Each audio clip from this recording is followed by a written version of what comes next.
Hi friends, today we are deep diving into the world of PARA-UBE, and the case we are looking at today is an L4-5 left-sided extraforaminal disc herniation. As you can see in this sagittal images, there is a 4-5 stenosis, which is again reconfirmed on the axial images as well. But the reason that the patient has come to me is that left-sided extraforaminal disc that's outside of the foramen, which is hitting the exiting nerve root.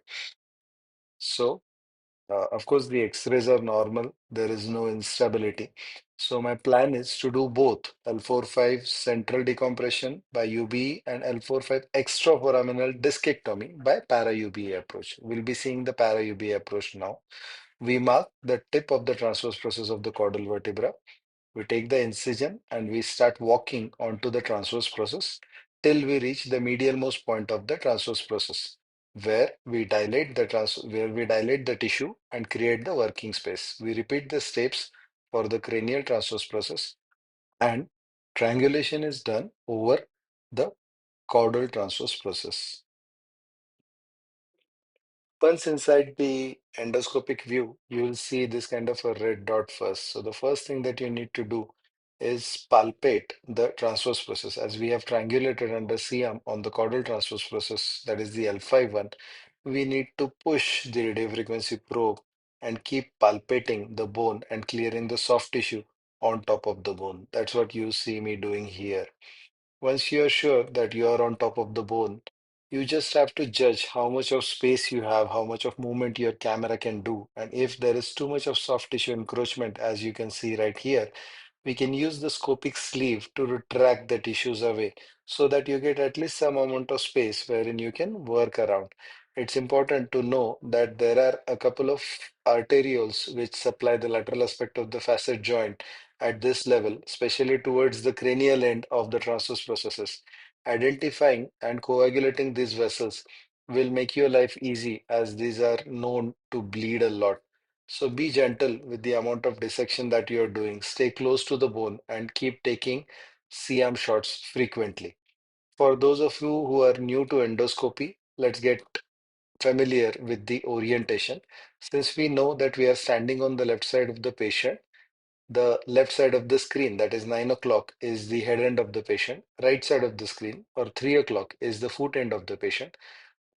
12 o'clock is the medial side and 6 o'clock is the lateral side. So medial side in this aspect or in this particular field is the junction of transverse process with that of the vertebral body or the SAP, the base of superior articular process. The next step is to start moving in the cranial direction and keep palpating. As you will soon notice that as you cross over the transverse process and start to move over the intertransverse membrane, which is nothing but the lateral extension of the ligamentum flavum, the tactile feedback obviously changes. Now you are over a very flimsy structure, which luckily for us is deficit on the medial and the caudal aspect, which is the which is the roof of the Campbell's triangle. That is the area that we want to expose. And if we are able to do that and push the intertransverse membrane on the cranial aspect, as I'm trying to do right now, we are using the sleeve. I'm progressing the sleeve inside and trying to push the membrane away. If you are able to tear through and create an opening, then you are directly entering into the disc, which in this case was not possible. So I had to expose the intertransverse membrane a bit more. And I took the help of hook probe, which is the hooked RF probe, and started layer by layer dissection of the intertransverse membrane.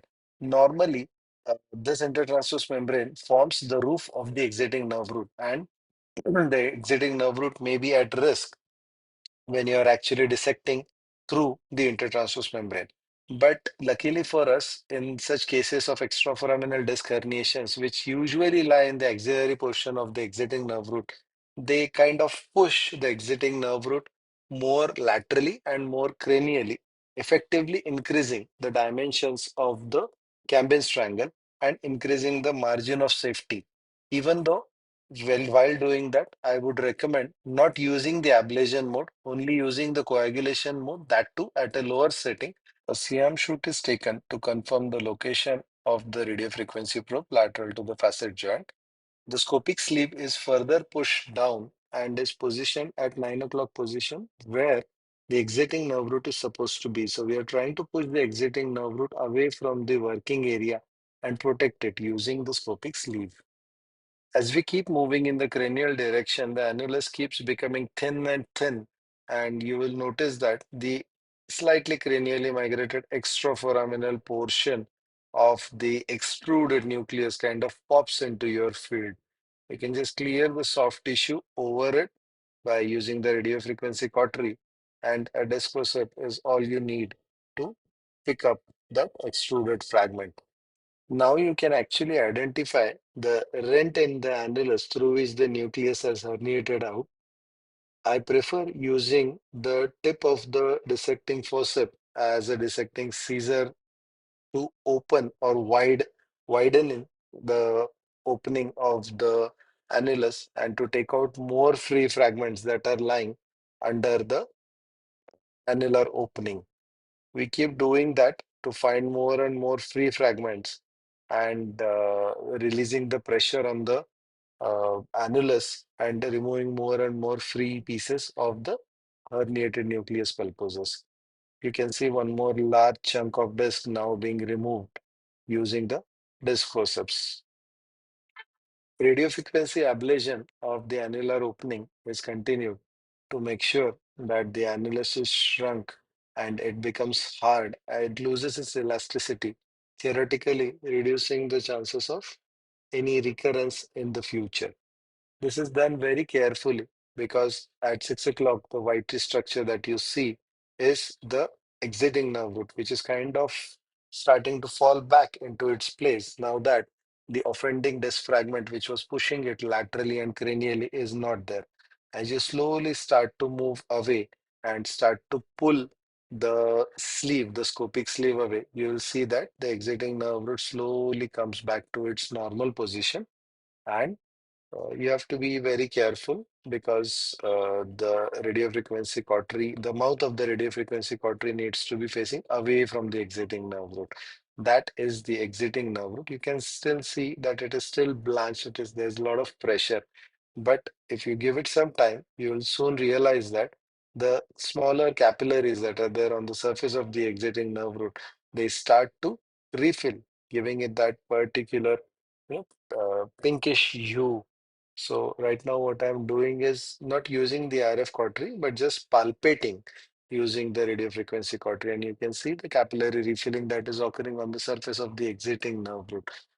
You can further move the sleeve towards the cranial side and use a ball tip probe to palpate the shoulder area of the exiting nerve root. So that ball tip probe right now is lying at the shoulder area of the exiting nerve root. So you can palpate both the shoulder area, the axillary area, and look for any further free fragments that might be remaining behind and irritating the exiting nerve root. Using a small suction tip, intradiscal lavage is given to make sure that no free floating fragments are left behind. So the amount of pressure that is needed to push normal saline inside and the presence of clear fluid coming out, no free fragments floating out, indicate that sufficient decompression has been done and no free fragments are left behind. You can see one large disc fragment that was being removed and a few other smaller disc fragments that were flushed out. And we end the video by a beautiful view of the exiting nerve root. As discussed before, we had done both the PARA-UBE and midline UBE. So these are the actual incision photos, and this is the post-operative MRI. As you can notice in the axial sections that both the midline and the extraforaminal component is taken care of. Thank you.